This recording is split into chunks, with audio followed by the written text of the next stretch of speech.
So we can have quorum.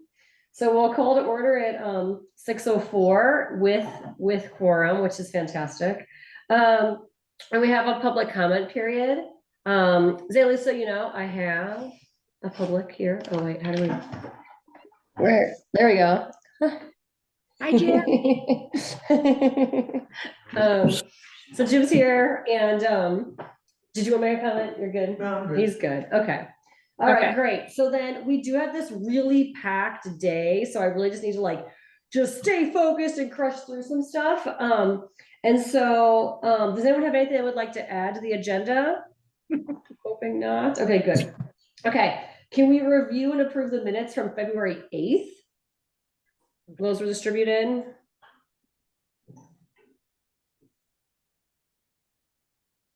I move to accept. Yeah, I read them, but I wasn't there, so I don't think that I can vote. Okay, cool. Would anyone like to make a motion about that particular item? Motion to approve those minutes. Oh. Second Helen's motion. Okay, there we go. Okay, so there's a second. All those in favor? Okay, the motion carries, and we will approve the minutes from February 8th. There was not quorum on March 14th, although we have notes. We do not have official minutes to approve. There was no official correspondence that I recall. And then we can start with our business items. So I'd like to talk to our Middlebury College collaborating group from the Environmental Studies 401 class. I'd like to speak to them about some of the updates they have for us. They have a list of updates they want to make us. I'd also like to make sure that we discuss the upcoming presentations. And we have about 20 minutes we can spend on this because we have a busy day. And Kristen, you do have those pictures of Eagle, is that right? Okay, then we definitely don't have time. Okay, so 20 minutes. Great. Yeah, we'll hop into it. I'm Bailey. I'm Brian. Brian, we're two of the 5 members of our group here with the ES401 project, and we've been working with Alex and you all a little bit. We met during the last meeting as well, just to talk about kind of our updates. And our main goal for this project is to map the wildlife corridors and identify key areas for protection and conservation to help you all advise for the town plan coming up forward. So we've been doing a lot of work, a lot of camera trapping, kind of initially working with Alex to set up some key spots. And after about like a month and a half, we've had some nice, been able to get some good photos and captures from those camera traps around the town and some like key areas that we're interested in, along a lot of areas that have a potential for development nearby and aren't necessarily conserved. We're capturing in areas that are public, but like, bordering some A. Johnson lands or other areas that would be of higher interest for kind of development. Yeah, we've had some good results. We've had a wide array of course, like a lot of deer, but then have some bobcats. We had a river otter by Bristol Pond the other day, so some fun photos. Cool. Yeah, and down by the river too, we had a mink and do we have fisher? I don't know. I can't remember. No fisher yet, but we're hoping to get one. Yeah, and so that's been kind of ongoing trail work and field work we've been doing. And then we also have a survey that we just kind of finished, kind of doing some editing of and are about to publish next week on Front Porch Forum. And also I think we'll send out to you all to kind of distribute around just to gauge kind of community interest and knowledge in the area and wildlife in the town and just kind of where people typically run into wildlife and where people live mostly too and relate to wildlife, how they do that.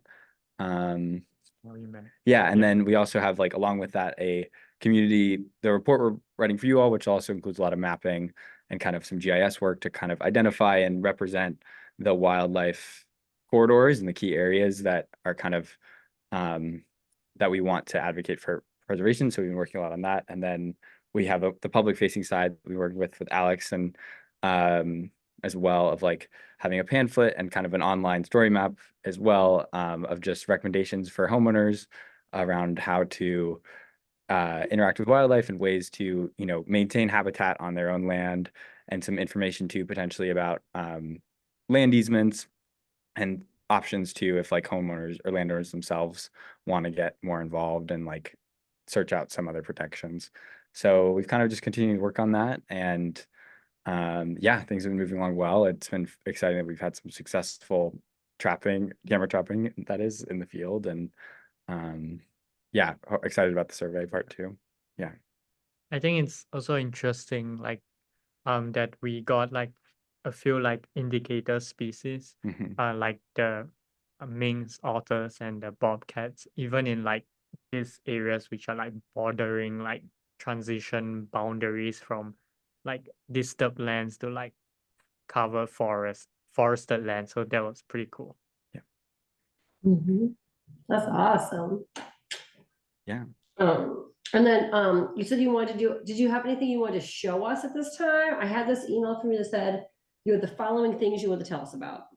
He says, our sample information pamphlet to educate homeowners on wildlife, our sample survey to understand local awareness and interest on Bristol's wildlife, the status of our camera traps in terms of location results, and our preliminary maps to represent our collected camera trap data. Yeah. I don't know who emailed that to me, but someone emailed me that list and they said that's what you want to make sure you covered today. Yeah. And we do have some of those. We kind of just have part of our report draft done today. So things are still in a very like draft phase, and being conscious of your all's time too, like we could send that afterwards too, kind of when that's approved on our end, if that's quicker and open to any feedback maybe. And then yeah, the survey link as well, and kind of that. I don't know if that would be more efficient. For you. Yeah. But I can also share my screen briefly with kind of some of the maps, I think, which are. Yeah, let me make sure that's allowed on this. Okay. It's the town's computer, so let me make sure. Okay, all participants, you should be good to go now. Yeah, totally. Okay, thank you. Yeah, this is kind of just taken from our report we've been working on, but looking at things like kind of the tree cover data overlaid onto the parcel map. Just kind of, this allows us, it's definitely super small, so I apologize. Let me see if I can make this bigger. On the parcel map of Bristol, looking at percent tree cover on different individual landowners spots, and so like kind of then taking that and combining that with like public and private and conservation things, along with like we have a pretty high quality from the state as well land cover data that's also can be we've kind of aggregated into this parcel level data, and I think a larger question we have too is if it's helpful for you all to have something that's more interactive and online, like we've seen other towns been doing with some of this, to kind of be able to scroll through some of these layers, or an aggregation cartographically is more helpful too. This is where all of our camera traps are so far. We also just put up one kind of up here by the settle on the hogback, but so we have some kind of in housing development up in Moncton, and then edge of town on Bristol Pond, and then by the Prairie Rock or along the river, and edge of the wilderness area, and then kind of edge of town off of Upper Notch Road as well in the forest area, kind of the edge of some of the A. Johnson land there.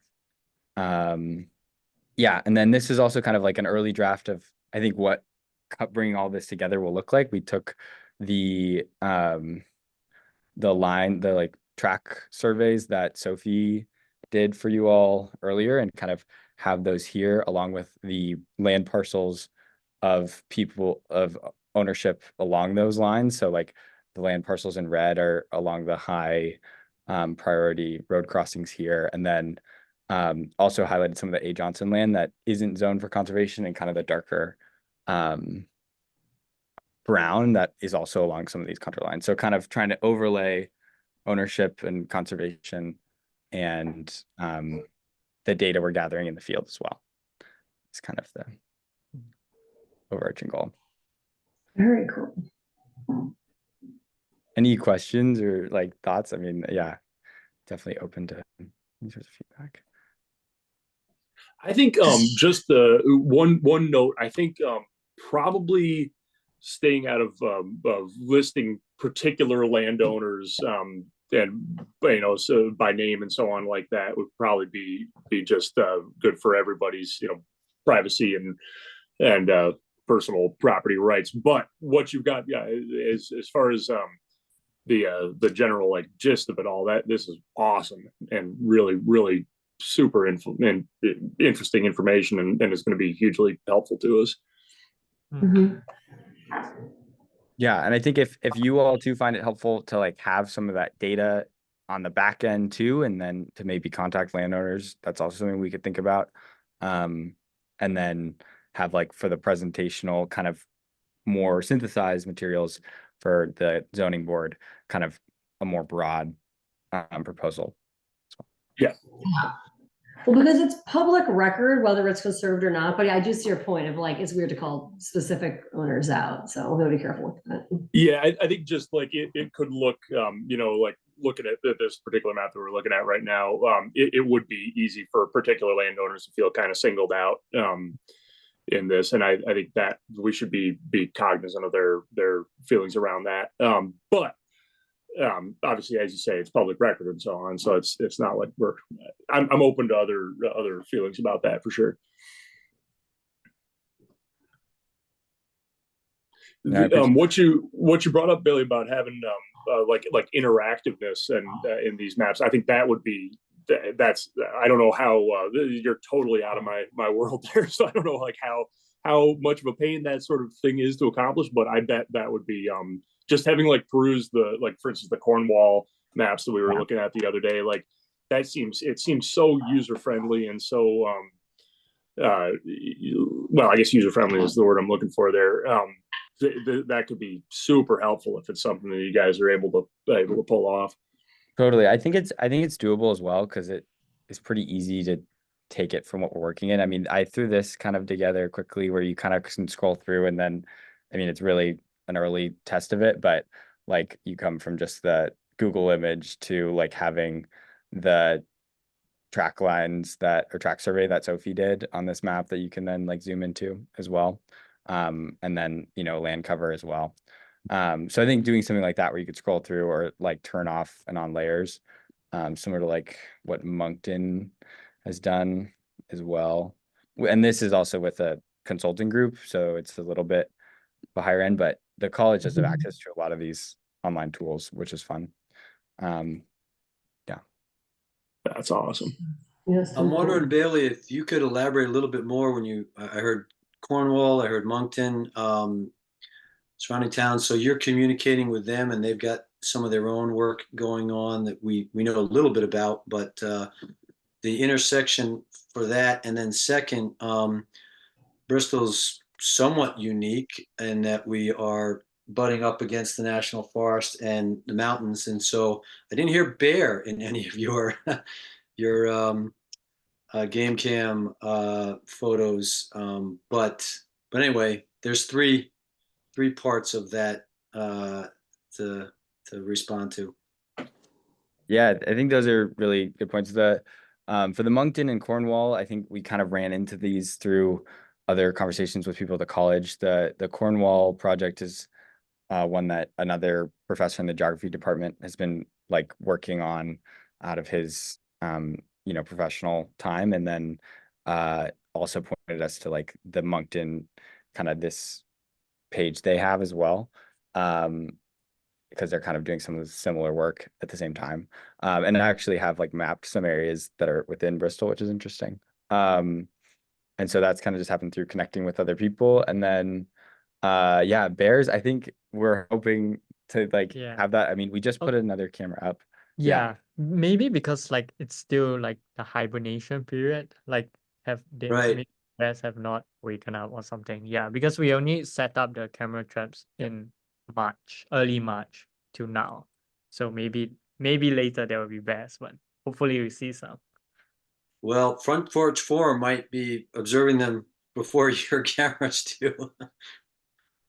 And that's a good point. And I think actually, you all mentioned the page on it last time of like animal sightings, and I think having a way, we've been using like iNaturalist data as well. But honestly, some of those might be helpful to look at too, and more people might be using that. So I'm curious about the survey that you mentioned that you'll put on Front Porch Forum. Yeah. What you're asking of people and what time frame? I mean, you may be inundated with responses, or it might be 6 people writing about the bear that came to their bird feeder. But Yeah.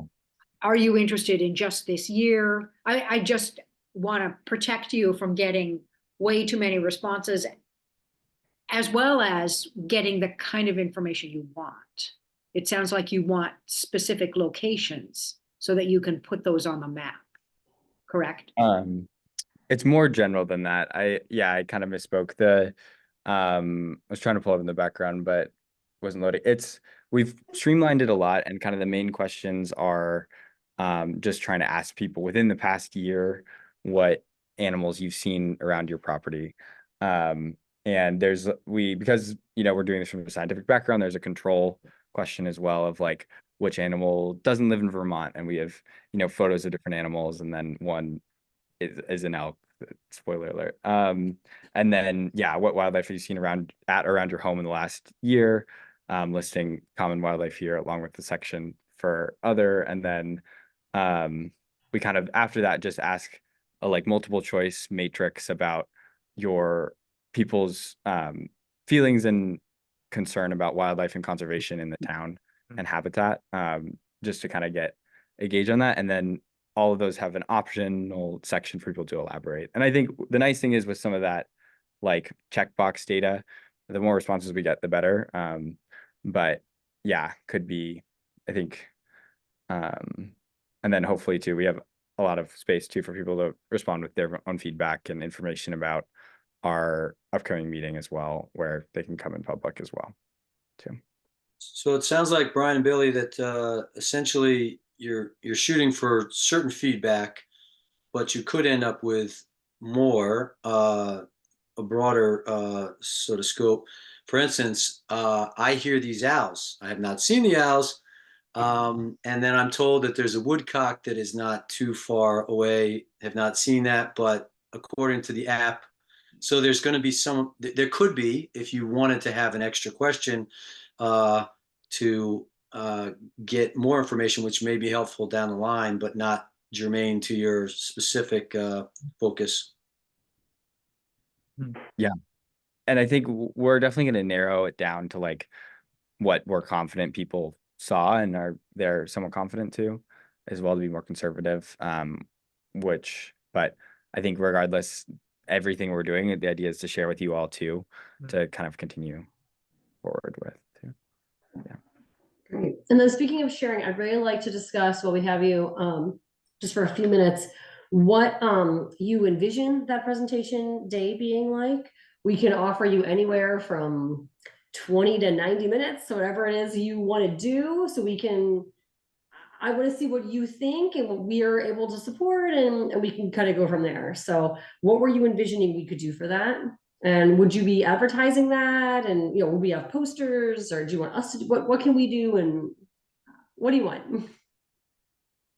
Yeah, I think we are really excited to like share the results with Bristol, because this project is for the town of Bristol anyways. So we were thinking like we could present like maybe around 30 minutes about what we have done, and then we could leave like considerable time for like questions, because I think that's very interesting, like to have people ask about our work, and I think that might be a way to like get to more details of what we have done and in accordance with like the interests of the residents. Regarding advertisement, I think it would be great if like you guys can help us to advertise. We would love to like share it to as many people as possible. Yeah. And I think we're happy to, like, I mean, we can put together a poster quickly. We have a little logo for our team as well. So but I think, we'll be up there checking cameras, but distribution is helpful for sure if you all have networks for that. Yeah, are you gonna have like posters you can hang up in like downtown? We could make some. I mean, I think that would be doable for us. Yeah. And if you wanted to put the survey, like a QR code to your Yeah. survey on there too. And that was already, I thought we'd had, so. Just checking, the size of the poster is like a normal A3, right? should be. like a piece of paper. Yeah, okay. Yeah. Yeah, but yeah, I mean, if you wanted to do something, we could even, I don't know, we could put it in the library, we could tell the schools about it, you know, I mean, if you emailed it, we could probably email it to the school at least. There's 3 schools in town, plus some preschools, so, we could help you get those out maybe, or you could send those out, certainly. Front Porch Forum, if you sent us info, we could post it for you, because I don't think you can post it Front Porch Forum, right? I'm unsure. But if you email things to Alex or me, we can post them for you, right? It has to be someone in Bristol to post on Bristol's Front Porch Yeah. Forum, Okay. but we could do that. Thank you. Sounds Okay, good. so you're envisioning a 30-minute presentation and then like about 30 minutes of Q&A, is that correct? Yeah. And then I think that, I forgot who, someone in the group had asked if we could do it in person, is that right? Yeah, we talked about that, and I think would like to if we can, and would work for our schedules. Okay, what do we think about that? Should we just offer that we just do it in this room, or where I am, the room I'm in, or should we try to do upstairs? Like, is there interest, you think, for people to go upstairs? What are your thoughts? I really don't know about that one. Probably would depend on the number of folks. I mean, I don't know if there's any way we can get a handle on how many people we'd expect to join. If it's less than 30 could fit in that room, but if it's more than 30, we'd want to get upstairs. I don't know might be how well we could do conflicting. like a hybrid, or would it be only in person? How do you feel about that? Hybrid might Really, get more Brian, people. could you do, would hybrid work for you? Totally. Yeah. Yeah. If we did hybrid, we could probably fit in this room, right? Because people like the ease of clicking on Zoom. Yep. So we get in here and we could do a PowerPoint that's shared through this laptop. I'm on this Town of Bristol laptop, right? Hmm. And then you could present that through Zoom, but it'd be in the room. And then you don't know what's in this room, but okay. There we go. You're like up on this thing as well, in the middle of the room for people to see, but then it's this owl situation, so when I talk, it pulls back to me. It's for being a little small town and a little town hall, it's a pretty good hybrid setup. I Mm. think. That's great. Yeah, that sounds awesome. Yeah. We could do that, right? What do you think about that? BCC, does that sound doable with people? Mhm. Okay. And what is the date and time of this presentation? I know I should know this, but I don't remember. It's gonna be our next meeting. So it'll be May 9th at 6 PM. Okay, And then we'll decide if we want to do like a short business portion at 7 to 7:30 or not. I don't know if that's gonna be feasible. Maybe we can keep thinking about that, makes sense or not, I don't know. okay. Or we could just have some BCC announcements, like the so-many grant day bags there were is like a little side piece. We'll have to think about how that agenda is gonna look and what makes sense. Or if it's just like, we just do our only business for May is that. I don't really know. Anyone have thoughts on that? You can kind of see how it goes and how much needs to be on the agenda at the time. Yeah, that's I like fine, that. as long as we schedule anything for June today, which hopefully we'll have time for, so maybe we should move on and talk to Meredith. And we'll see how we feel about what we're talking about and what needs to go on that agenda, right? So for Thank you, Brian and Bailey. Of course. yeah, Thank Brian you. Bailey, Like, anything before, else? wait, Any other sorry, questions? before you go, Brian, what is your last name and how do you spell it? Oh, my last name is Lee, so it's Lee. Okay, that's simple enough. Thank you. Is there anything else you need from us? Otherwise, you can email, me and Alex, and we can help you with any questions you have as we get closer to date, but Yeah, does that no, I sound think good? and yeah, we'll be in contact with you. Yeah, and we'll just need to be partners so we can advertise this thing, right? Yeah. Okay, great. Okay, Thank cool. you. Well, thank you so much for your help. This is really exciting stuff. Thank you. Thank you, guys. Fighting Yeah. as well. Thank you. Okay, so anyone have anything else? We need to move on then to parks updates. I'm going to text Meredith right now so she can join.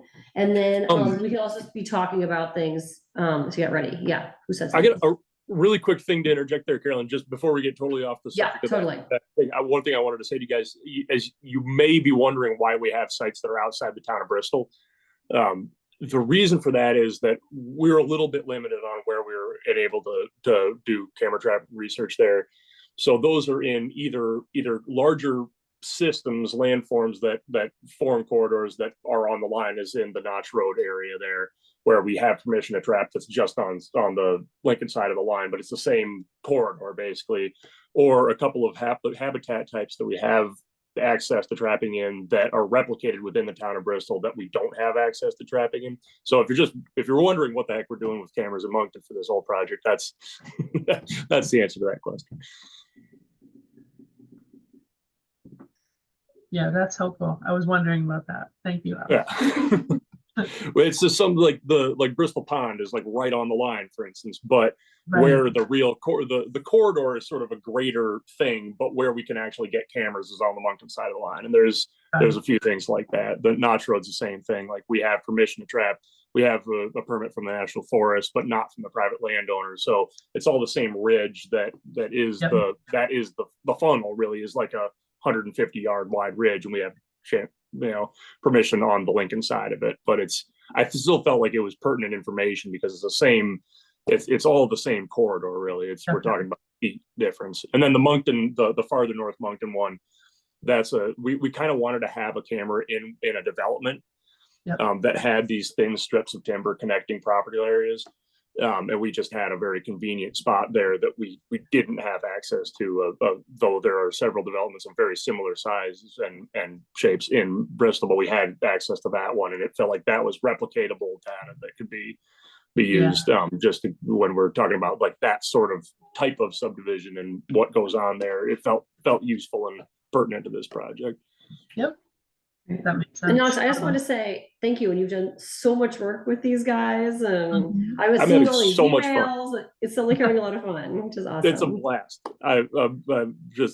We're wandering around a lot of my favorite spots to wander around, and I like that. And I have an excuse to. So Awesome. The kids are awesome for a reason, right?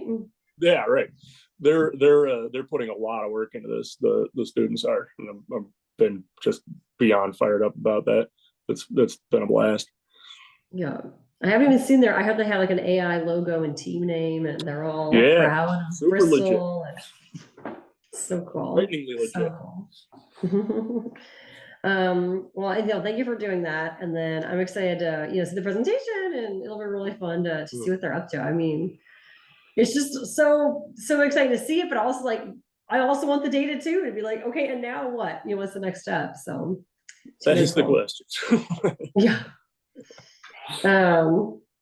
Okay, so we really should turn our attention here to our parks updates. This is agenda item B. So we have discussion of Frisbee golf with Meredith McFarland. She and Zach are at the rec club right now. They're trying to Zoom, they said. So I've texted her, and we're waiting to see some information from that. So we'll wait and see if they join. Do we want to talk about our Sycamore workday site visit and debrief with you guys did the apple trees? You talked to Meredith. Helen and Jono, you were there, and we weren't able to debrief about this in March. I was wondering if you had anything you wanted to tell us about that day briefly.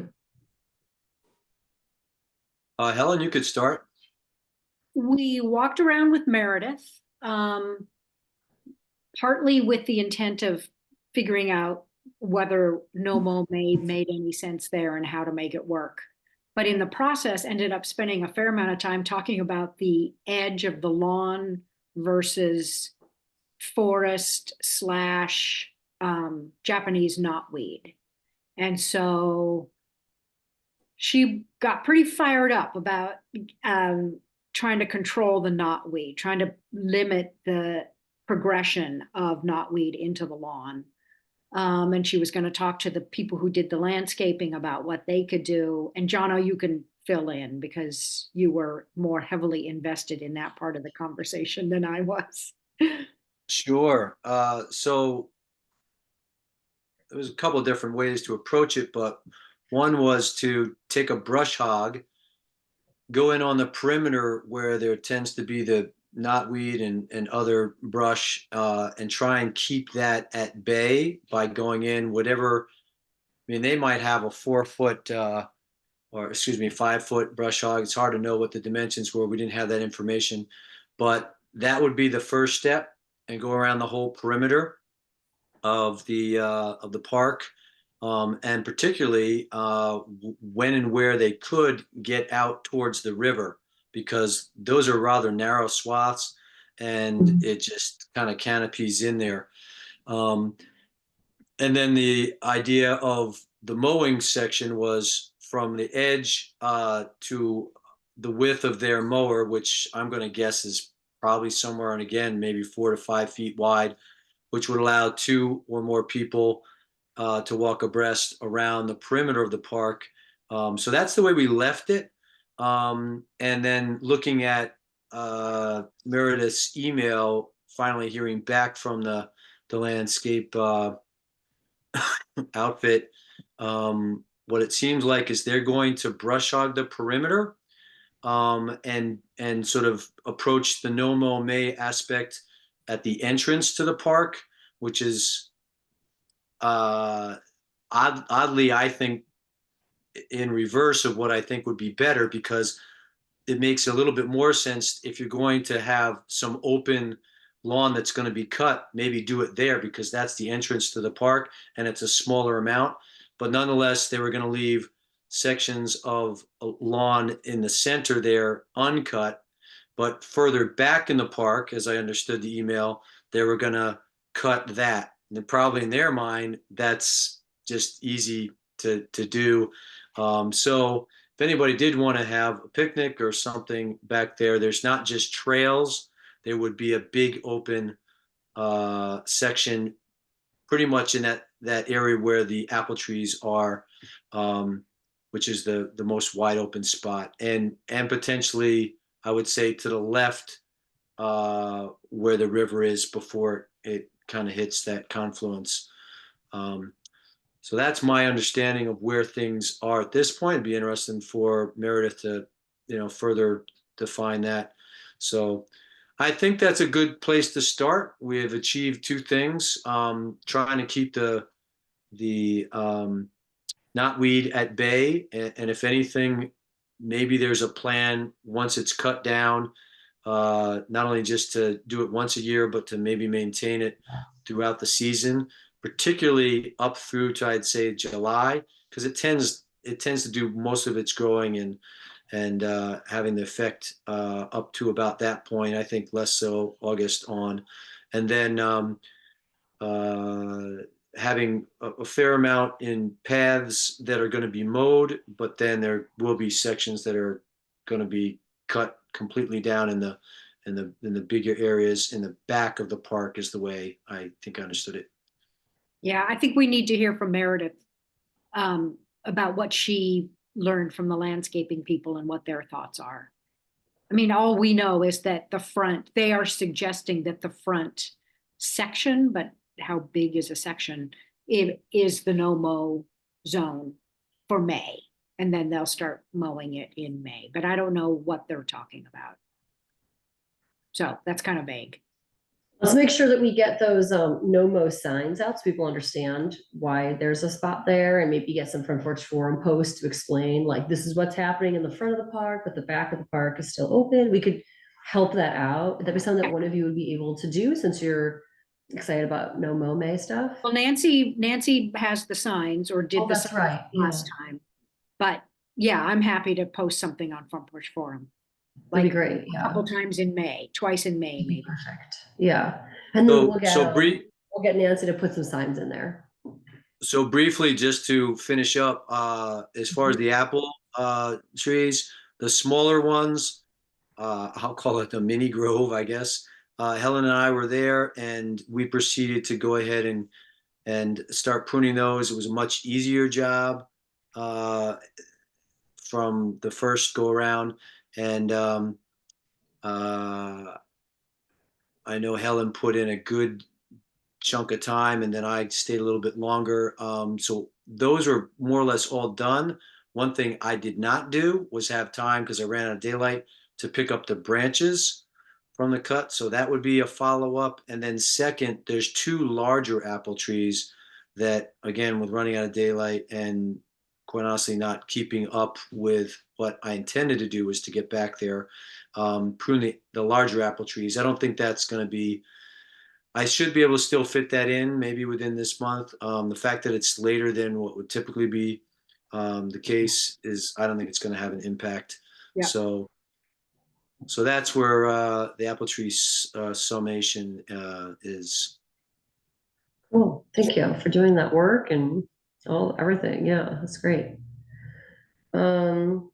Would we want to have a Sycamore work day to plan a work day? And if so, we should do that now or Let me via intervene. email. Let me intervene briefly. Porter Yeah. said that she is perfectly happy for some of her interns to spend part of a day, and she was suggesting April, weeding the pollinator garden, which is That's a a lot of pollinator what garden. we did last time. So if they can do that and she and I can supervise and help, then we're done with that. She hasn't gotten back to me with dates yet, but I think Okay. we'll work on that. So if we, as a group, decide to plan a work day, it probably won't include the pollinator. Okay. That sounds good. I saw the kiosk glass was slid sort of open. The last couple days, it's been several inches open on both sides. I was too heavy for me to push. I didn't want to break anything because I wasn't sure why it was open. So, maybe I'll just tell Meredith about that. But do people think we need a work day over there this spring, or what would you do? What needs doing? Are the birdhouses okay? Birdhouses are fine. Like, is there something we need to do, or we just gotta focus on Eagle? Because Eagle is just like so much right now.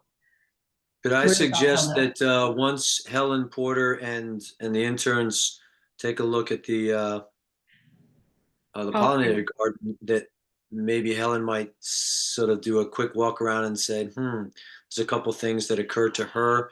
I had a friend that did clean out all of the bird boxes, and My gosh, that's great. she put in a good, healthy amount of time. But I suspect that the landscape guys, there should be more down limbs because of the windstorms if they actually went through there. But I don't seem to remember a whole lot of that being an issue, Helen, when we were there. Me neither. Yeah. Okay, so maybe we'll just focus on Eagle Park unless we decide we need something. If we see a need, so there's a lot of landscape guys going. People have been volunteering their own time, so maybe we can wait on that then and just focus on Eagle, because I do know there's a lot to Eagle stuff. And I bet you Kristen will have some thoughts there, because we have way more to consider than usual because of the recent work having probably been completed. Okay, that's right. So maybe since we haven't heard from Meredith yet, it would be time to talk about Eagle then. What do you think about that, Kristen? Is that good for you?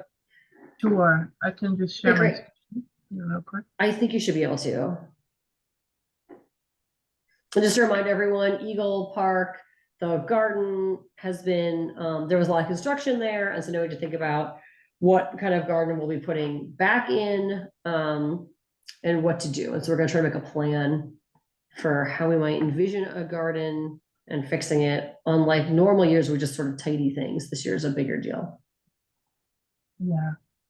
Yeah, so they, hopefully you can see my screen here. They fixed the platform and poured the new ramp. And in the process of doing that, they removed all the boulders that used to be here.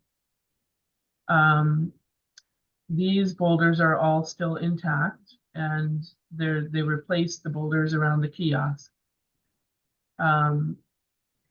Next week, the split rail fence is scheduled to be installed. I'm meeting Roy Schiff at Eagle Park tomorrow at noon, and anyone's welcome to for the express purpose of laying out where the fence is going to go. And when they replaced the concrete ramp, they actually widened the ramp a little bit in the sense that they backfilled around the concrete with some bigger stones. Oh.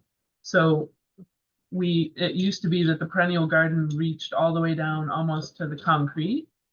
And now we've lost maybe 3 feet or so of width of the perennial garden.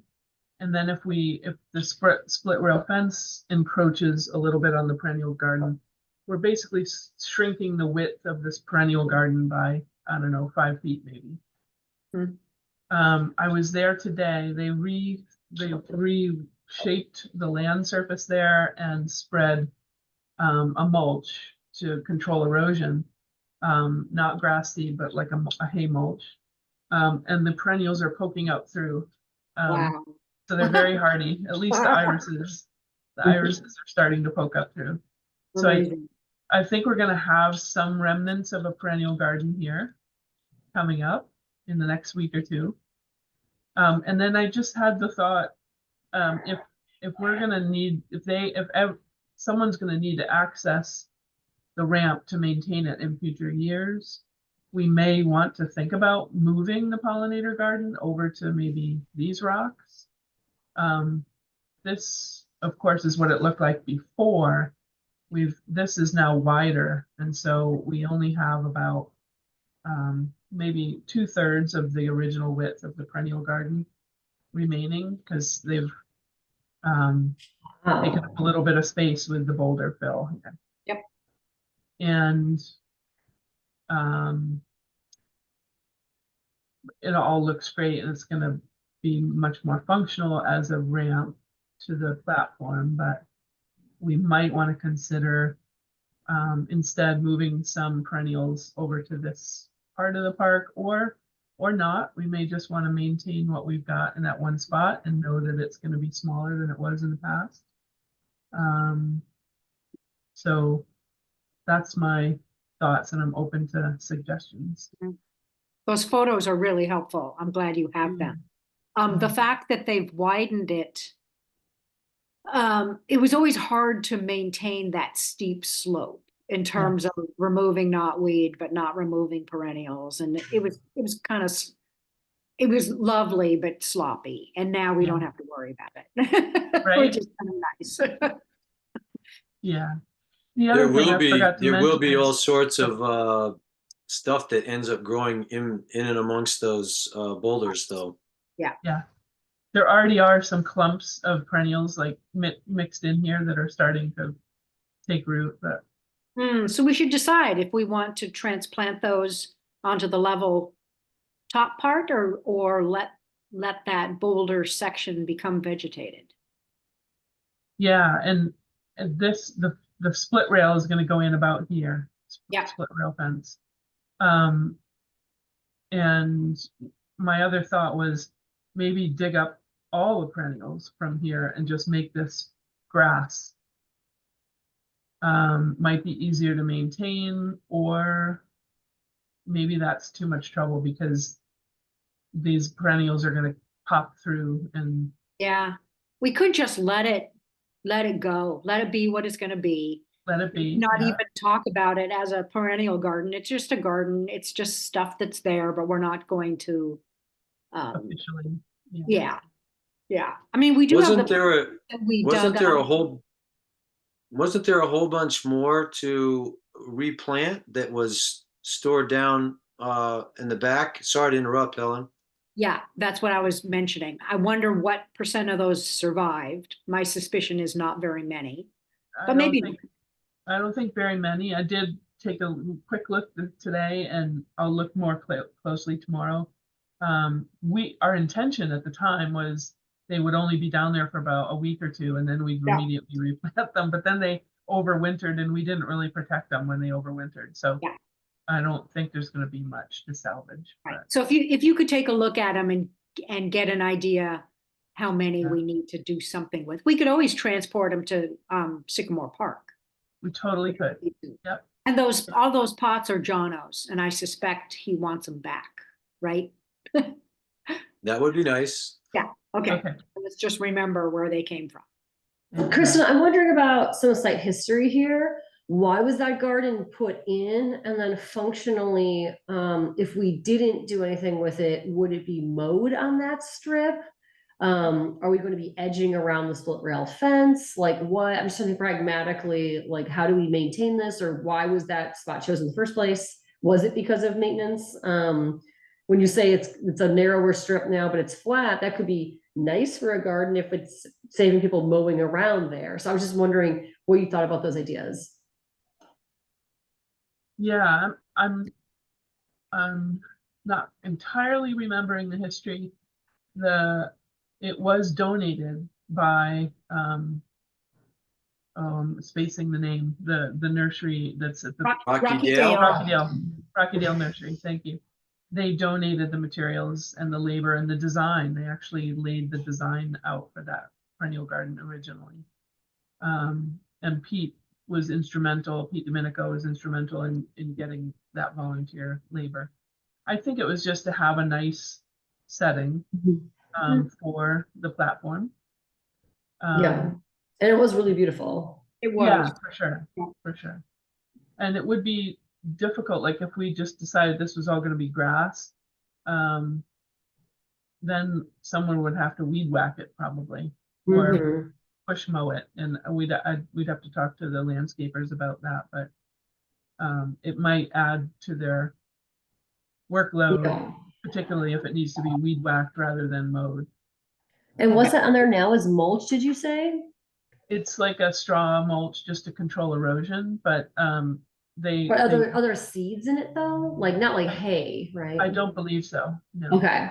I think it's and they rolled it as they left the site.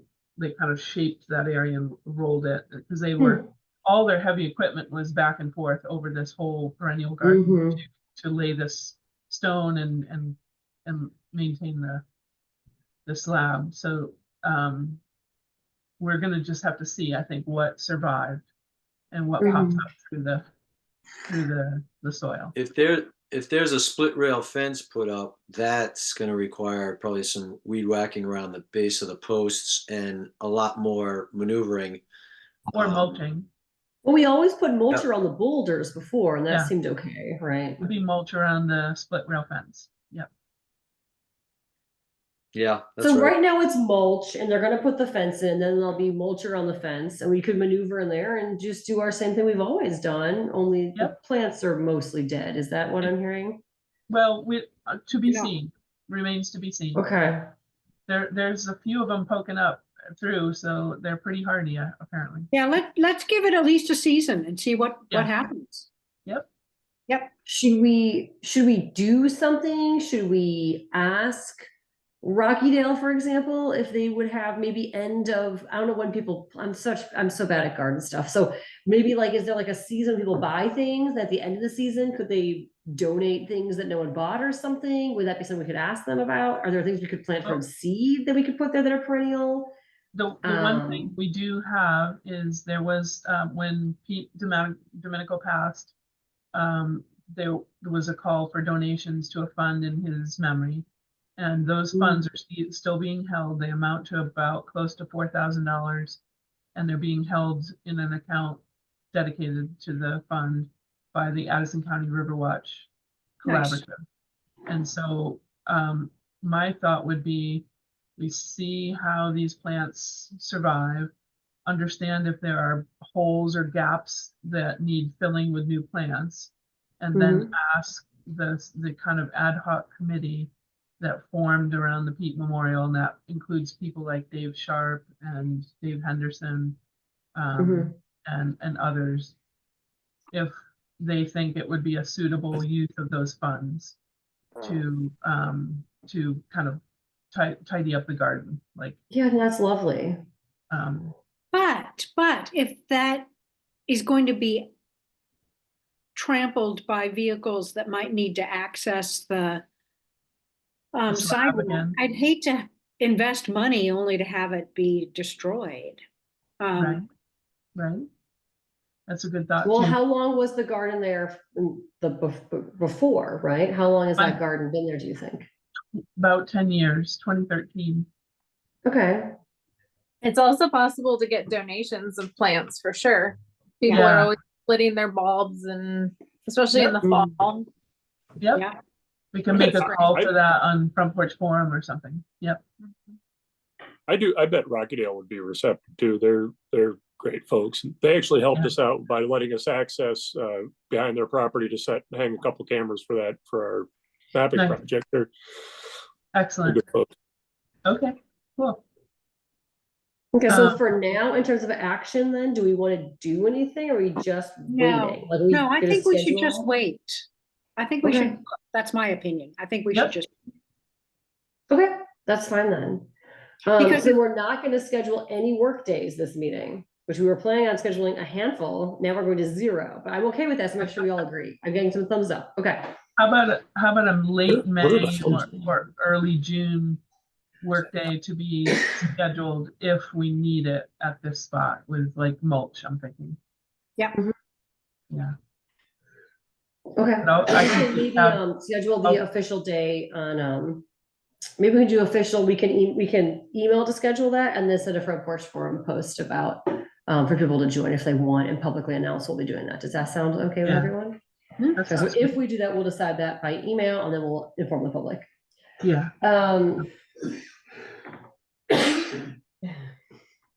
Okay, great. So that sounds good.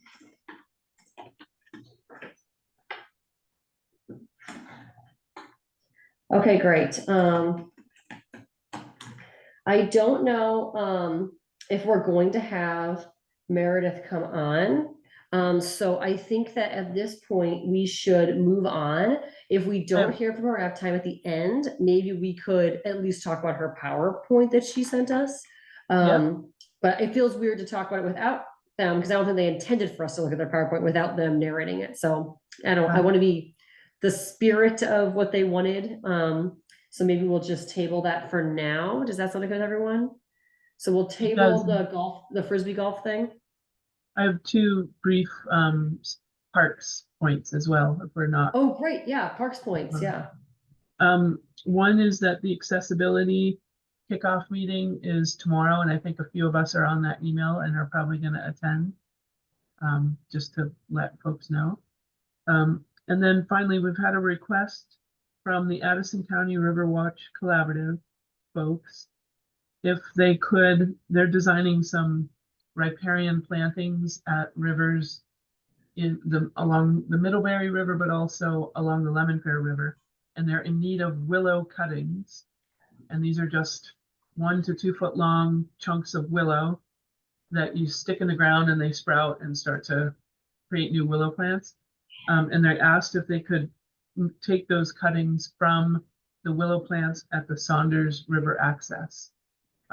That's willow all the way around that stabilized bank, and that willow originally came from another site on the Middlebury River that the New Haven River anglers allowed us to cut from.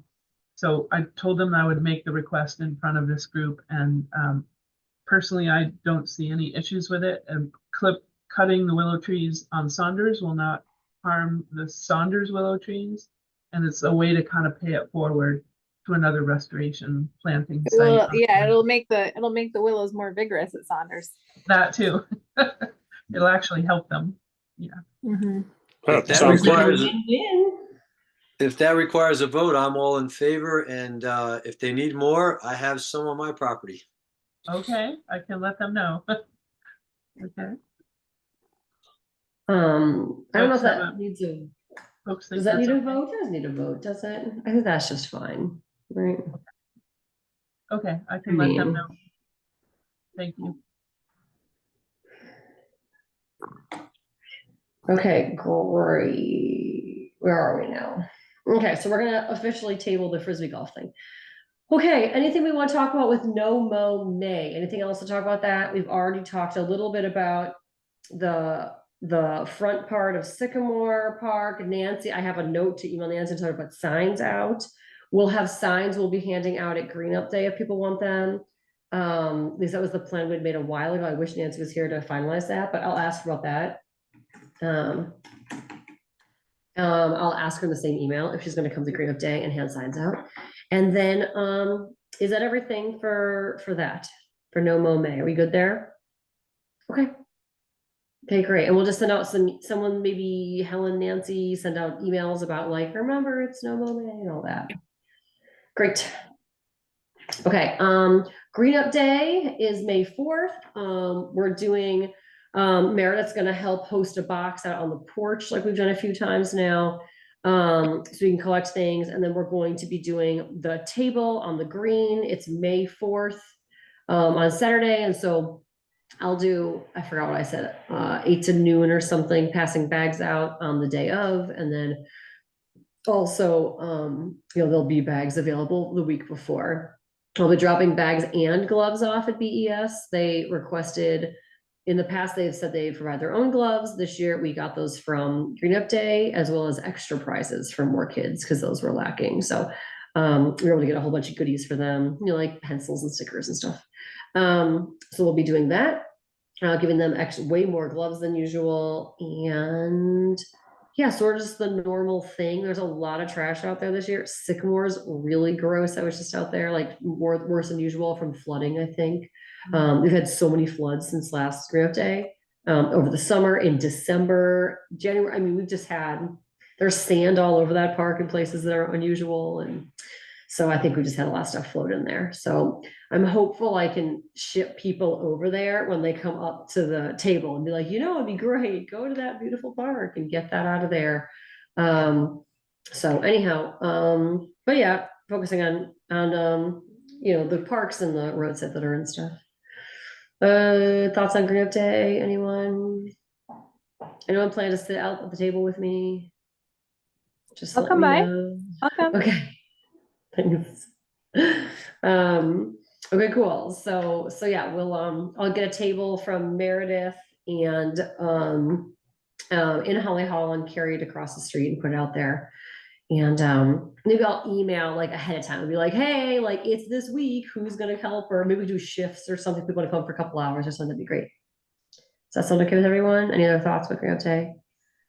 Cool. When, okay, I have all the bags and everything already in my garage. Yeah, Jono. When is it that you have people that register? For instance, I've got Hewitt Road all done. I can't remember in the past, I probably just mentioned it in passing at with the meeting, but how do you have a gauge of what areas people have decided to sort of take on and so on? Yeah, we just have a sheet that I have, like a little sheet that like hangs in front of the bags. That's like a clipboard you have to lift up to grab things from. And so I love the cat, by the way, Alex. That's really funny. Can you see the cat? Yes. No, geez, get out of here, man. I got a reputation to hold. So I have this like clipboard that people can lift up and then take bags out, and the clipboard says like, I forgot what exactly, like how many people are in your party, how many bags are you taking, and where are you going, and about how many miles do you think you'll do, something like that, because I'm supposed to collect data for Green Up Day, and that's the kind of stuff they want to know. So the only way you know where to go is either just wherever you want to go, or if you bothered, you could look through and see where people have done it before. But there's no formal mechanism for that. Is that also when people can pick up at the town hall and so on, aside That's from the town hall. That's the town hall plan. Yeah. And then in person on that day, I'll be like, where are you headed to today? And I would say 25% of people say, I don't know. What do you think? And I'll have like, okay, I heard this pull-off's bad. I heard this junction's bad. Mostly people just want to do areas they know that have been on their radar that they know are kind of gross. All right. Thank you. Yeah.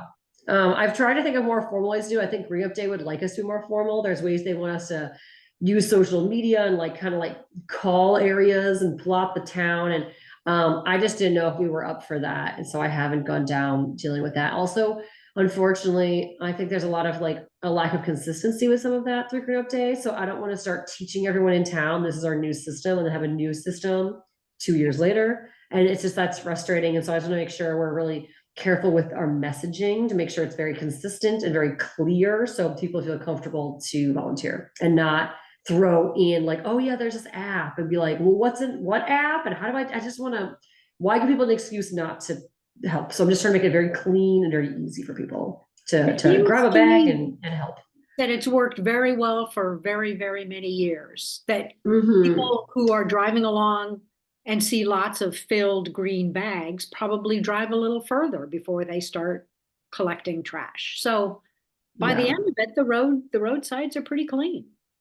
Yeah, I think it's working pretty well. And as the Green Up Day has a lot of emails they send me about things they want me to get doing. And I'm like, oh, I just want to, I'm resistant to change because I have to, it's like a cruise ship, you know, and you got to be sure you can't, it's slow to maneuver, right? So, you know, one thing they want is they want everyone to sign a pledge this year for the Guinness Book of World Records. And I'm like, I have people to sign this pledge and mail it back within 24 hours. And I'm just not interested in explaining that to the entire town repeatedly for what gain, right? So if you would like to sign the pledge, you can, but I'm not going to be peddling the pledge. I just want to get the garbage up, you know. So. Yeah. That's what's happening with that. So, but yeah, Green Up Day will be before I talk to you next. So I'm just going to be going ahead with that, and I'll email about like, hey, can anyone come say hi and hang out with me? That'd be nice. We'll see what the weather is too. That really swings how much garbage gets picked up.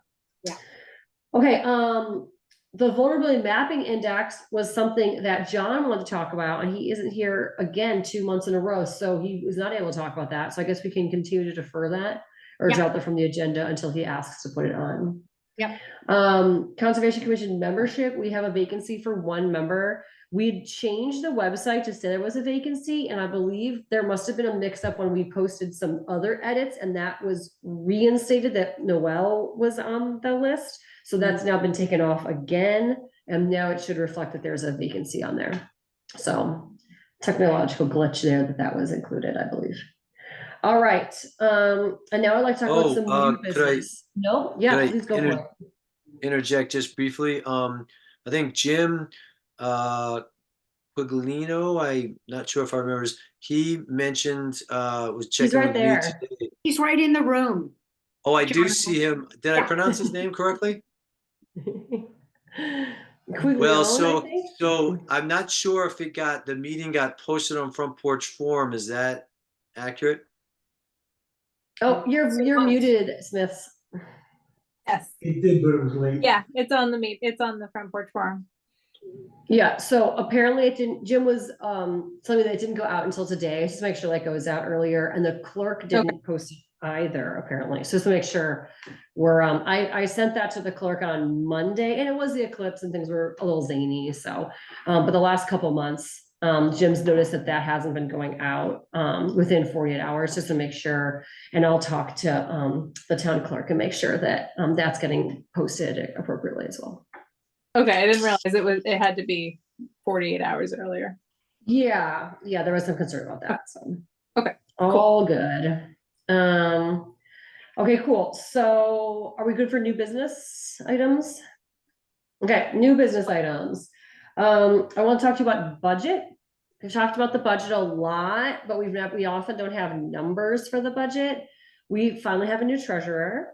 And so I was able to speak with Justin. It was very easy, actually. Usually I get the runaround for the last 2 treasurers we've had. I've had a hard time getting information from them. They've been really, really busy. But I had got an email from Justin, the new treasurer, about an email that he had found for me from a while ago. And he said that he was happy to meet and wanted to discuss things, and sent me what looked to be our budget. And I just had a lot of questions. So I emailed back, and we had a meeting 18 hours later. I mean, he was just like on it. So we had this meeting, and I thought it would be about a 15-minute meeting. It was an hour-long meeting. And there was just a lot of things, I think, that they're still trying to figure out with the budget. Things are coded in strange ways or unexpected ways. Different people have their own tricks or mental ways they do things. We've had several treasurers coming in, so there's been things that have fallen through the cracks or that weren't assigned the way other people had thought they were. So just to go through a couple of the accounts, and I can talk to you about this. I have the account numbers now, so that means in the future when we say, oh, put it on the operating budget or the ES stock trust money, we can have the account number now, and then we can say like this, we have $35 of seeds we want assigned to this account. So that's going to make things a lot easier. So I have those numbers saved, and I can share those with people as needed. So I talked about the ES stock balance. It took us a while to find that on the books. We did eventually find it, and I do have the code, so we can find it in the future by the code much quicker. It was under like Edith, it was like Edith Bird something, or it was look, we found it though. The balance was at that time, or is right now, $3,940.64. But no interest has been applied in at least 2 years. So we're waiting then for the interest which is owed to that account to be applied from a few years now. That interest, I'm not exactly sure, it seems as though it goes into a main fund of interest and then it gets like divvied out. And that has not happened in some time. So we're just gonna wait and hope that that interest gets applied. The Conservation Reserve Fund is listed at about $63,000. I was concerned that that number seemed too low based on the last estimate that I had for that a couple of years ago. And when we looked at it, it seems as though it has been allocated $10,000, which should be paid in July of 24. However, I thought that still seemed low. So we looked back and the $10,000 allocation was forgotten in July of 23. So the town will be correcting that and allocating 10,000 as the voters approved on last year's budget. So that should go on once they figure out how to do that. The operating budget is complicated, very complicated, because we have so many little things in there.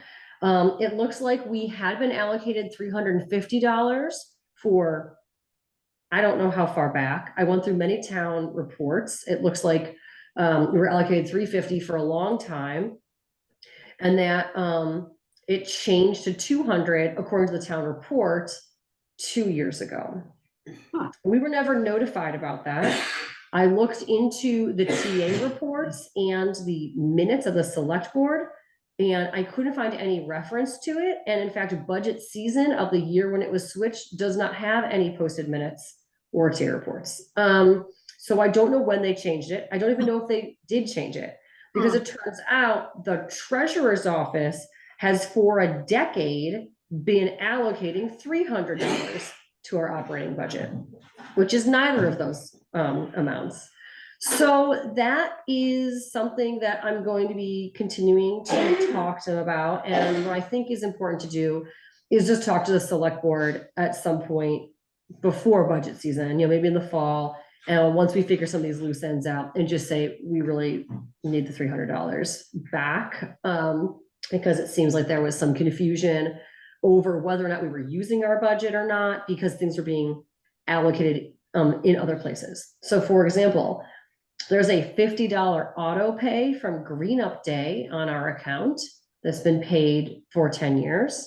Although the codes were slightly incorrect, it's unclear if Green Up Day received the funds or not. There does seem to be in the town budget an allocation for Green Up Day, so hopefully we can get that moved on to the Green Up Day allocation and not our operating budget. But again, we're still working on these things.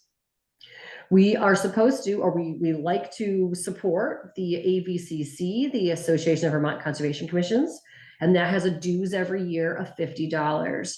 That has been paid very sporadically, sometimes twice in a year, some years, 2 years, 3 years in a row, not paid. And so we're going to try to get on track and pay that every January. Now we have a new budget system in place. The Neat Repeats grant from last year went to a grants fund, and we were never given the credit for that. So we just went negative for all that money for the reimbursements, because they never credit our money with the grant money. And the tracking connection was supposed to be on last year's fiscal year. It appears to be on this year's fiscal year, and the books have been closed for last year's fiscal year. So it's unclear whether or not we can use that this year. So it's a lot of loose ends and strings mixed, and we're just trying to wade through all of that.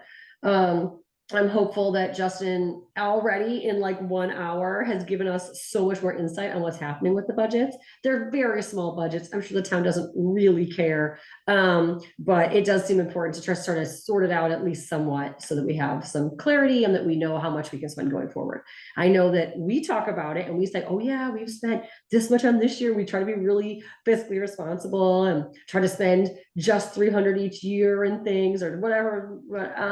And so I just feel, we've been trying to do so good on our end, and it was surprising to see the numbers were kind of a jumble on the town's end. So we'll keep working on that with Justin and make sure we have some clarity going forward with those issues. Carolyn, what is the Conservation Reserve Fund used for? Oh, well, that's an absolutely wonderful question. If you were to look on our webpage, we created a informational document about the Conservation Reserve Fund under documentation.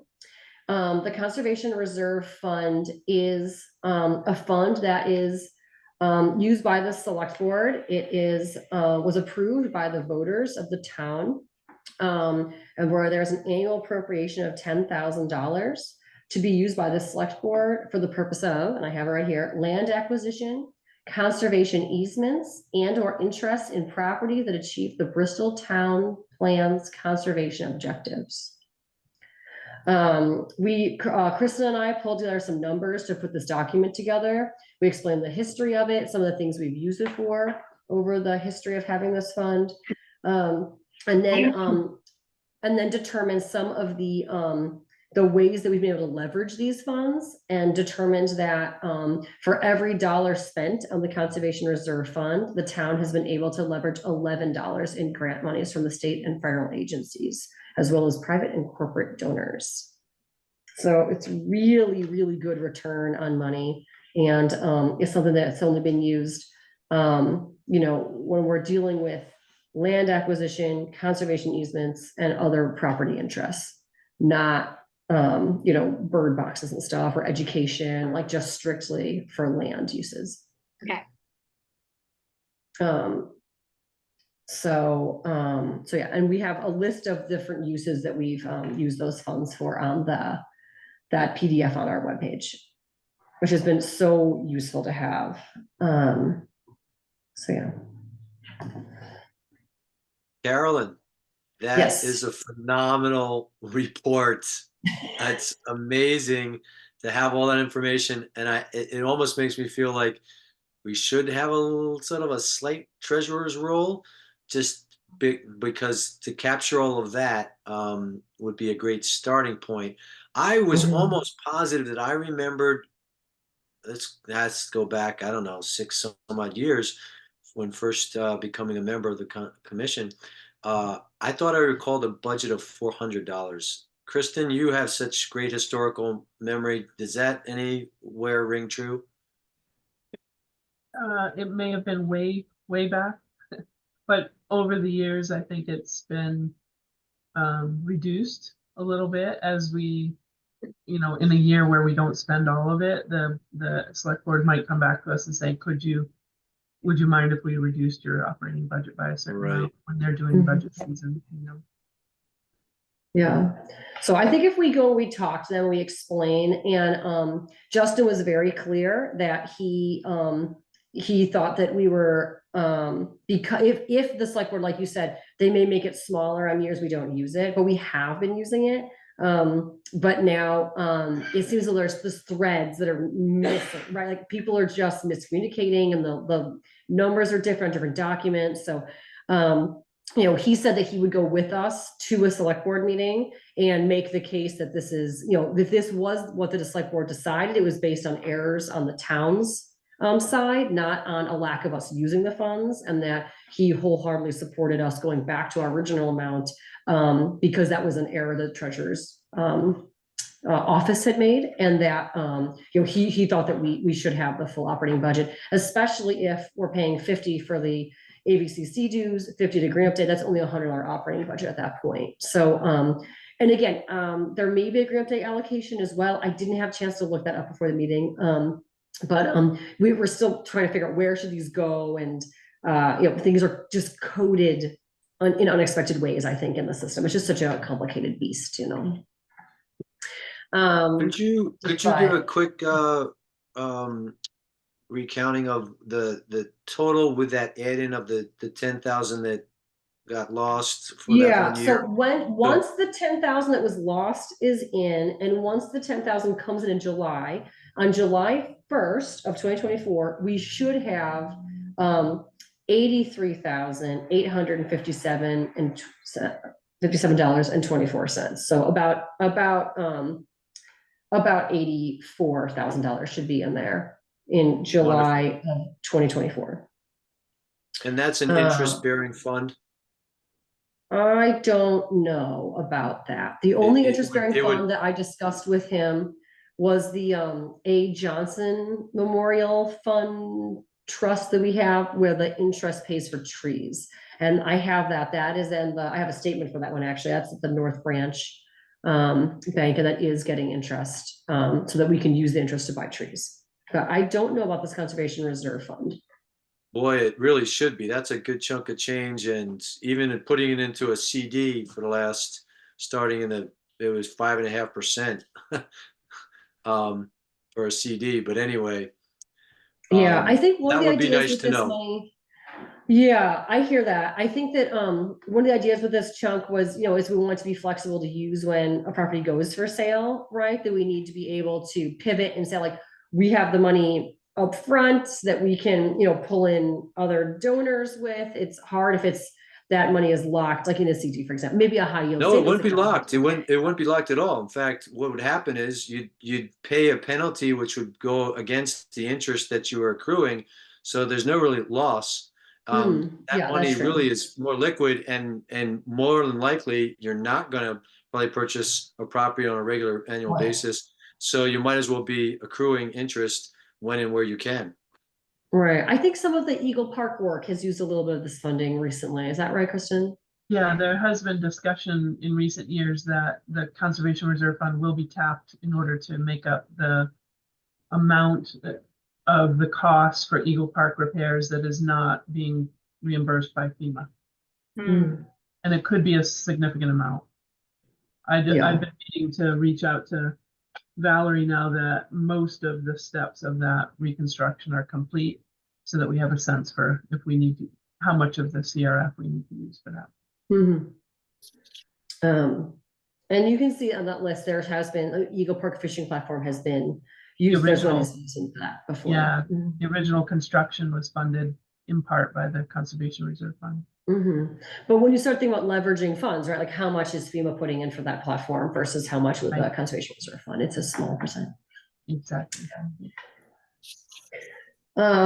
So anyway, yeah, I mean, I am certainly in favor of having maybe a treasurer liaison position or something, to sort of follow up on some of these things. And that'd be really helpful. I was really surprised when I had that meeting to think, like, I just wanted to be like, what do we have? Like $100 or $200 and something cents? And they're like, oh no, it was a whole can of worms, so. I'm glad I had that meeting, and I've never been able to get such straight answers out of Holly Hall before. So it was really nice to go through and get those account numbers. And now we can really hopefully have some clarity going forward. And I think that's gonna be really nice for everyone. Just, Carolyn, who is the new treasurer? Justin who? What's his name? Bouvier. Oh, it is. Cool. Okay. Yeah. Got it. Yeah, there's a lot of enthusiasm. Okay, cool. So then that would bring us, if we're done with budget, are we feeling okay about budget? Okay. So then what we have left to do then is we have to do our annual meeting of electing a chair, vice chair, and clerk. And then I also want to draw your attention to item C of new business, where I really was hoping we could think about seeking members to volunteer as liaisons with other committees or offices. I was thinking about that maybe being like a treasurer liaison who could follow up and say, like, it's July, did you put the money in the CRF? Or, do we have our new money, or what are the accounts? And just like checking in, the person who could maybe know those account numbers, the person who could maybe follow up on, we got this grant, or we credited with the amount for the grant, and like little things like that. I thought, we don't have to do it. I just thought maybe that'd be useful. The other one I thought was, since the select board did change our allocation at some point and we don't know about it, and again, it could be a typo or it could have been changed. Maybe someone could be like the select board liaison, where they could read the minutes or TA report every meeting and just scan for, did they mention us or projects we're working on? Because I think it'd be good. Everyone's kind of casually, I think, doing that, but things are flipping through the cracks. I just want to make sure we're on it. So if someone would be interested in filling those roles, I thought those could be good roles to have as well going forward, but I don't know, whatever you think is fine too. So those are the things I was thinking. And we do have a quorum today, so we can vote on these items. So how do you want to do this? Should we Well, do the just- chairs and stuff and clerk? Briefly responding to your idea of at least a treasurer liaison, and then also, were you imagining someone that might sort of periodically or regularly sit in on the planning commission?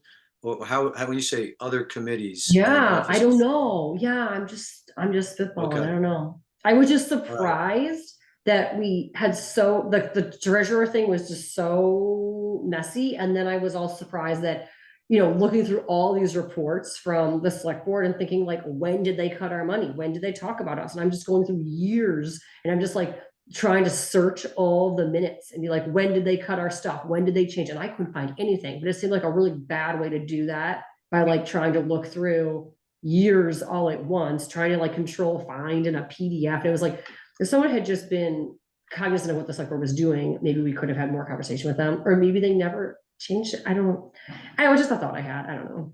It was just frustrating that day to spend. I spent 5 or 6 hours dealing with treasurer and looking through minutes and town reports, and it was just not something I would like to do regularly, to have those kind of oopsie moments and trying to fix it when we could just be on top of it in the first place. But I don't know, maybe it's not a big deal. Well, maybe, Go ahead, Dallin.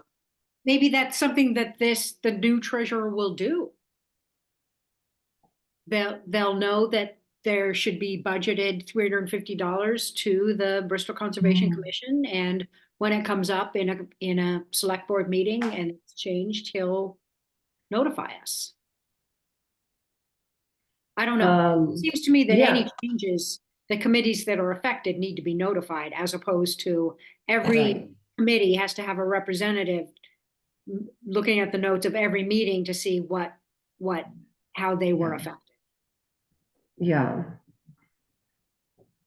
Yeah, Yeah. I think our budgets are kind of small potatoes compared to most of the budgets that the town is wrangling with, and I totally get that and respect that. And so maybe it does fall upon us to kind of steward our own accounts, or just pay attention to our own accounts. I would say it falls under the squeaky wheel syndrome, where wherever they can cut money, they're just going to do it. And if nobody really responds, they can keep going in that direction. And arguably, you like to think that, with inflation and so on, our budgets might bear to be increased a little bit over time instead of being reduced. But I would offer that it does seem to be helpful that we could have some portion of a meeting every so often, maybe it's once or twice a year, where we have a budgetary item on the agenda, and then maybe it falls under the vice chair to take on that slight treasury role. You've got a great start, Carolyn. I mean, a really absolutely fantastic start to get a handle on some of this. So that's what I might think could be helpful going forward, because we should have a presence from time to time instead of just responding. It should be more active with the select board, so they know that we're at almost full membership.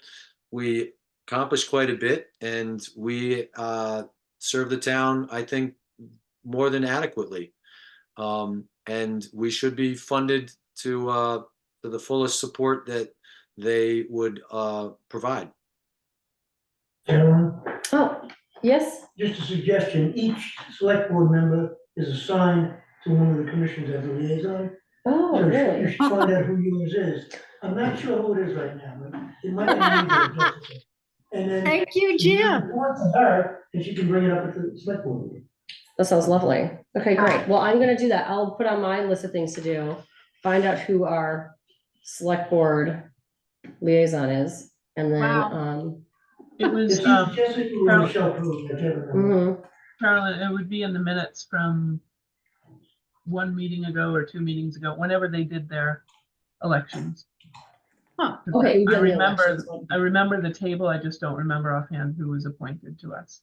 amazing. Okay. And Jim is very spot on, because when I was in Middlebury on various committees, there was always a select board liaison, and some were great about being there almost every meeting. Others probably every 2 or 3 meetings would they be present. So it's not not when needed. It's that's their eyes and ears of what's happening with the different functions of the town.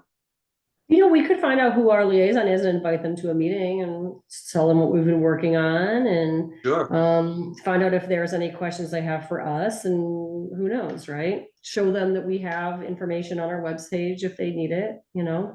That was why we made the Conservation Reserve PDF, was because the select board and town admin at the time, several years ago now, were for several years in a row, we're asking, could we change the allotment? Could we cut it? And finally, we put that together as a way to explain what the fund does, because much like Helen just asked, they didn't know what it was for. And so we put that together, and ever since we put that together, I've never heard a peep since, once we put that PDF together. So now, you know, once they had the information at their fingertips, they understood, and I haven't, it used to be every year they would ask to change it. So anyhow. Switching So- gears a little bit, I you know, back to the officers, I don't know if there's others that would be interested in the vice chair role. Is that a place to start, or how do we want to proceed, Carolyn? Yeah, would anyone like to volunteer to be the chair, vice chair, or clerk?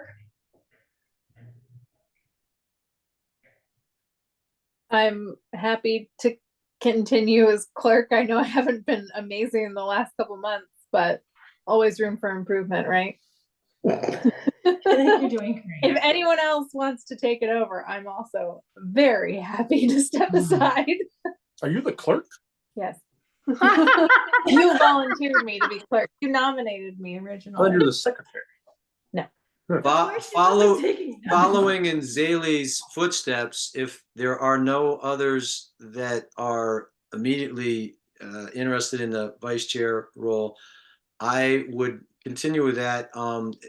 It's not a not a very demanding role, with the caveat that, again, I'm still in the process of trying to get the whole farm up and running. So I just have to be cautious about time commitments. So I say that ahead of time.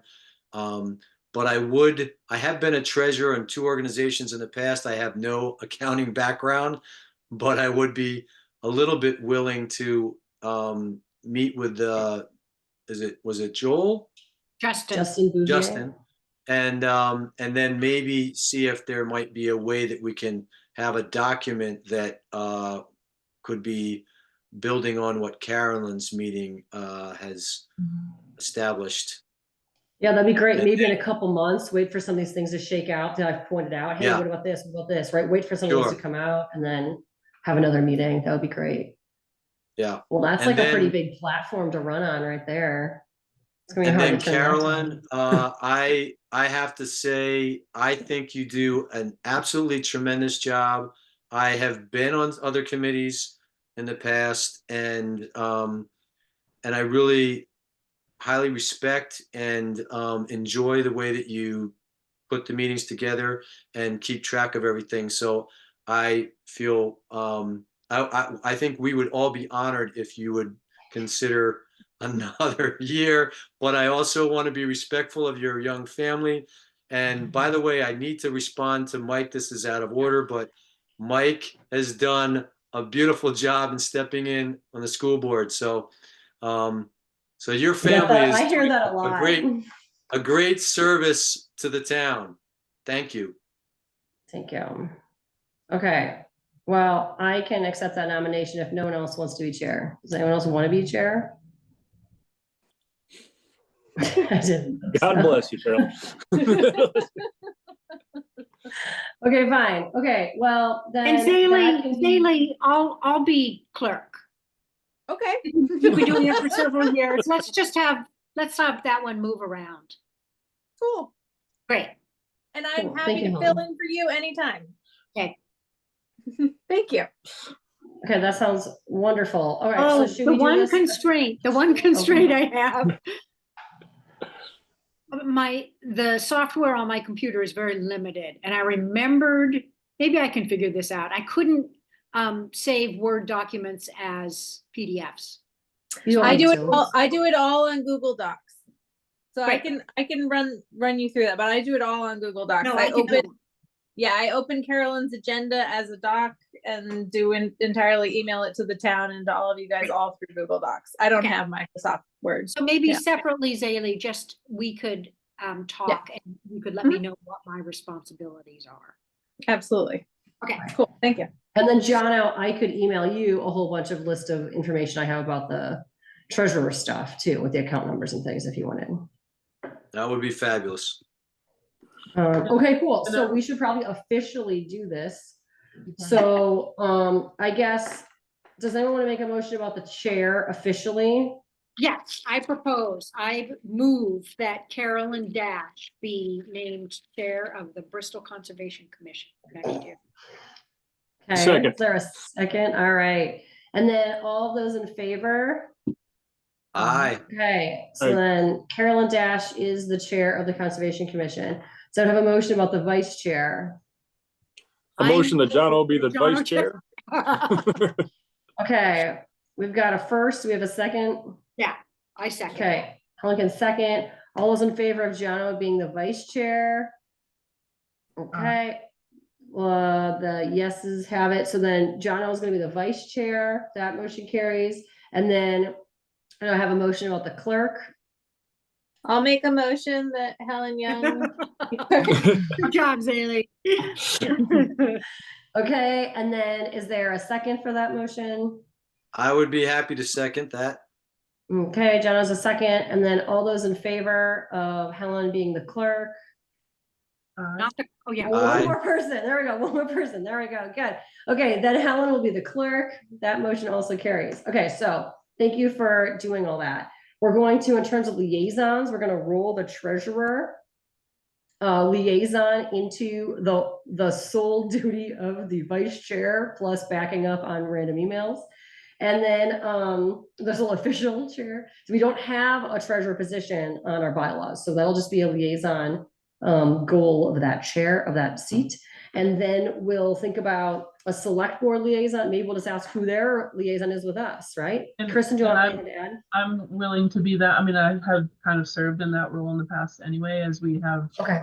gone to make requests for disbursements from the Conservation Reserve Fund or management Right. plan, whatever. So I'm happy to continue in that role.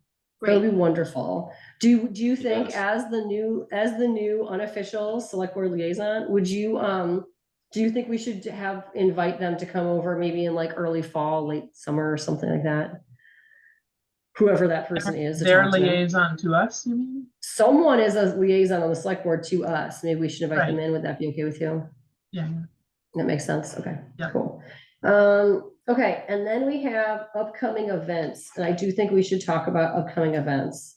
In terms of upcoming events, we have no work days planned, although we have discussed planning through email a work day at the end of May, early June, as needed, and we will let the public know once we make that plan. If we make that plan. We have Green Up Day planned on the 4th, where we'll man the booth in the morning. or woman, the booth, I guess I should be inclusive. And then Yes. what else? Our next meeting in May 9th will be at 6 o'clock in the Holly Hall conference room with a Zoom option, and it will be dedicated from 6 to 7 as the Middlebury College Wildlife presentation and community Q&A session. Do we want to try to hold a short 7 to 7:30 business meeting that day, or is that too zany? What do you think about that? In Can you terms of anticipate agenda for things- that meeting? Yeah. I've listed debrief the accessibility with Porter Knight. And that's it. That's all I listed of things we want to talk about in the future from today's meeting. Meredith and Frisbee golf. I On the mean, Frisbee golf everything that too. Meredith didn't get to talk to us about. Mm. So yes. Okay, well, frankly, I mean, maybe the community would be, because I feel weird being like, and now we're done, we're having our own meeting, get out. But maybe we just say like, and now we're gonna talk about accessibility and Frisbee golf, and the public can be there if they want to be there, I guess. How do we feel? Well, I think if we introduce it as the first hour is the presentation by the students on this Yeah. project they've been doing, and then we will break into our monthly meeting, and you're welcome to stay. Yeah. Yeah, I that's okay. I Are think people okay it's with that? I think it might be an opportunity to Get new members. sort of look at who we have in attendance and say, hey, we have an opening. If you want to get a feel for our meeting, this is a great opportunity for a half an Yeah. hour to see and hear a little bit of what we do, and maybe you're intrigued with wanting to become a member. Okay, that sounds great. Kristen, for that debriefing accessibility thing, do you want to do that, or would that be something you want to invite Porter for? I can do it. I think they envision monthly meetings through September. So Okay. it'll be a work in progress. The unfortunate part of that is we almost never have a meeting in August. And I'm out of town for July. I don't know about you guys. I can do Zoom, of course, but and we don't have a plan. What was that? We're out of town for August, but we'll be here in July. Yeah. We often cancel the August one, right? So I just worry about like, maybe after that first meeting, you'll know whatever it is you need from us, so we can answer that. So you'll be like empowered for the summer. If that makes sense, right? Yep. And then we need to think about our June meeting now, because we'll have such a short May meeting. So we'll try to do a meeting, hybrid, like this right now, where it's in person and online, unless we decide in our May meeting for our half-hour nub of a meeting, we could think about the June meeting and see if we want to do it at Eagle Park or something. That makes sense? Okay, so I'll add that to our decide on. Okay, great. Okay, cool. So you should have put me as chair. Now I'm drunk on power and I won't let you leave. Okay, so okay, so that's what we'll do for May then. We'll have students presentation, student Q&A, debrief that meeting, Frisbee golf if they're available, and then decide on a June meeting plan. And we'll just do that real quick, right? After everyone sort of leaves, or if they stay, we'll be like, come on, join us, That's a good plan. Okay, great. We're gonna try to post the minutes sooner, or the agenda sooner. I'm gonna talk to the clerk about that as well. The clerk meaning not Helen, I meant the town clerk, but also Helen. You have to take the minutes and you gotta post them on Front Porch Forum. Okay, and then that's it. I think we're good. So I'll see you all at Green Up Day if you're there. Otherwise, our next meeting will be with the students here. Good? Great. Okay, great. Thanks for coming and staying for 12 extra minutes for a crazy busy day. Thank you for being so organized. Tremendous. Wait, we need a motion. Oh, yeah. I'll motion to adjourn. Your last act as clerk. I'll make a motion that we would adjourn at roughly 7:43. I'll second. All those in favor? Okay, the motion Aye. carries. The meeting is adjourned. Thank you all. See you all next Bye, week. Jim. See you soon. Bye. Great meeting. Thank you. Good night, all. Bye. You all right here?